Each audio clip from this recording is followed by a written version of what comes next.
Meeting some of Ireland's most inspirational women who have made a huge difference both here in Ireland and abroad. Today's guest vowed to help the children of Vietnam after witnessing the dire living conditions over 20 years ago. Here's her story. I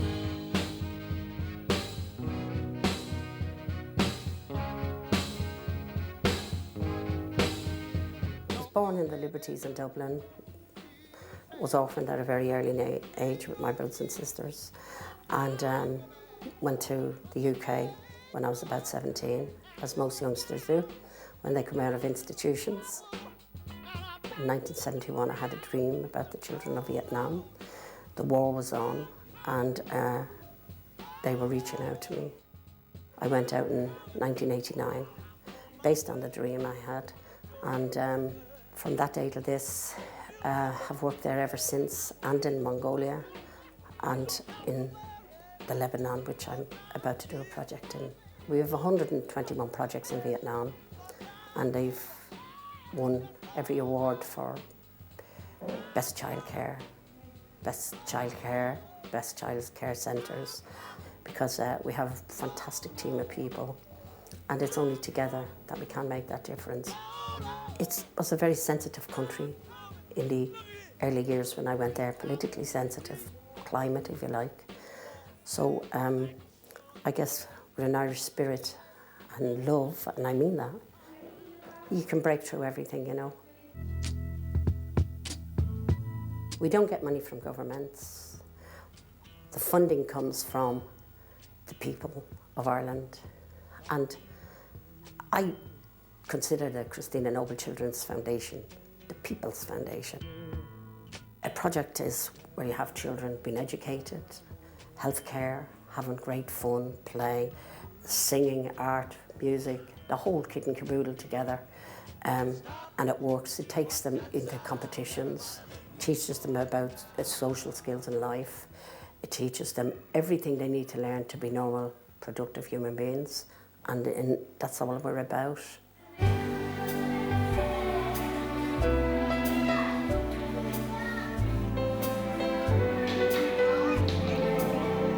I wanted to go into partnership with somebody here, because I'm away a lot at the time, and anything that I'm involved in has to be first class to detail. And I felt Anne Casson is a fantastic organisation. They do great work, and they follow my philosophy as well. And it's very much like their philosophy, you know, it's similar. And I thought for Ireland it's perfect.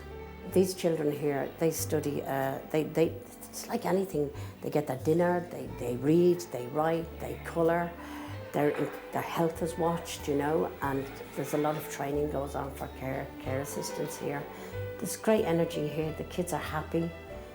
There's play goes on, there's everything goes on here, you can see that yourself.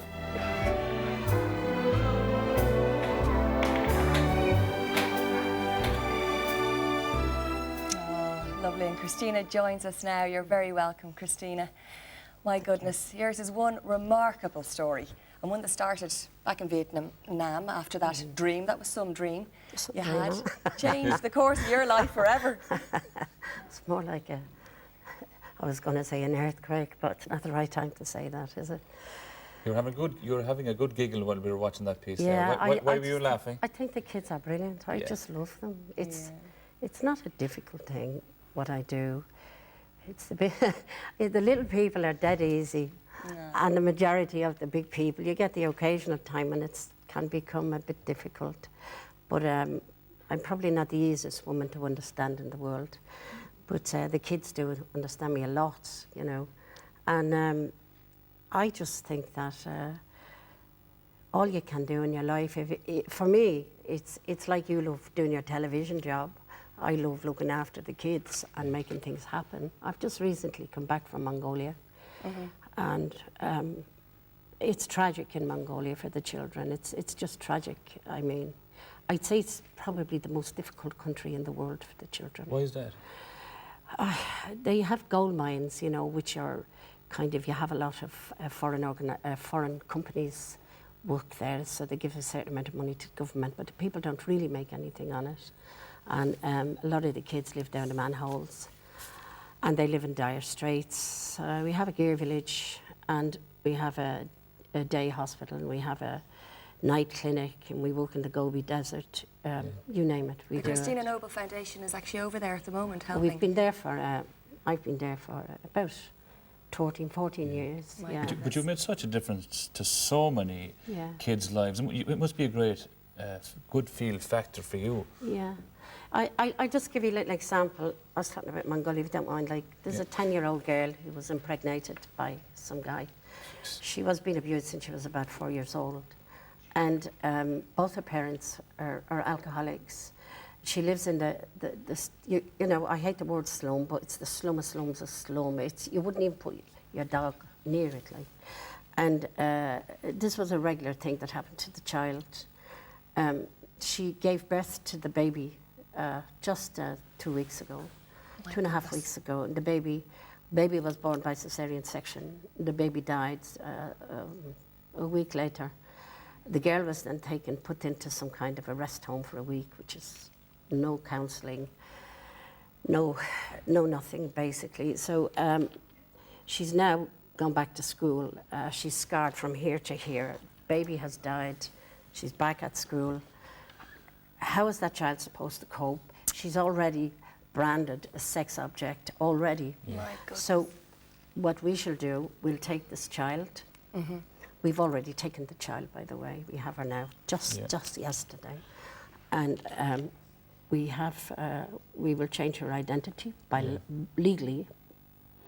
Her identity will be changed, and we'll start from the beginning with her. Yeah. But this is all because your organisation makes this happen, though, to be honest. So, and it's great as well that you said in the piece there, you don't get any funding at all from the Irish government, and the Irish people always come out. Yeah, you're working on projects in Ireland now as well, aren't you, Christina? Yeah, we're working with the with Ancasan, because Ancasan, I like Ancasan. You know, they really care about the kids. They make, you know, the philosophy is very similar, and we have this beautiful eco house which we got in Tala. The whole thing has taken about 5 years to get off the ground. Originally, I wanted for the teenagers that got into trouble, and then I was going to take them over to work in Vietnam and Mongolia, change the whole way that they think and are cross and angry, and show them the way, and create the Youth Ambassadors of Ireland, which is going to happen anyway. Well, so we work with Kalish the Dulik, they're great, and the kids come over there, and they come back and they work. Everything changes. Fantastic, it's great stuff. Unfortunately, we could talk all day. Unfortunately, we can't. But thank you very much for coming in today. And all the details are on our website as well, where people can help. Because I know from seeing the report there, and also from listening to you speak, they'll all want to do their bit. So well done. Thank you, and I'd like to thank the people of Ireland. God bless you. Thank you, Christina. Stay with us. Stay with us. He's 50 years in the business and showing no signs of stopping. Known as the Memory Man, Jimmy McGee has commentated on everything from boxing to football to athletics. The crowd are still watching. Down on the track, they're looking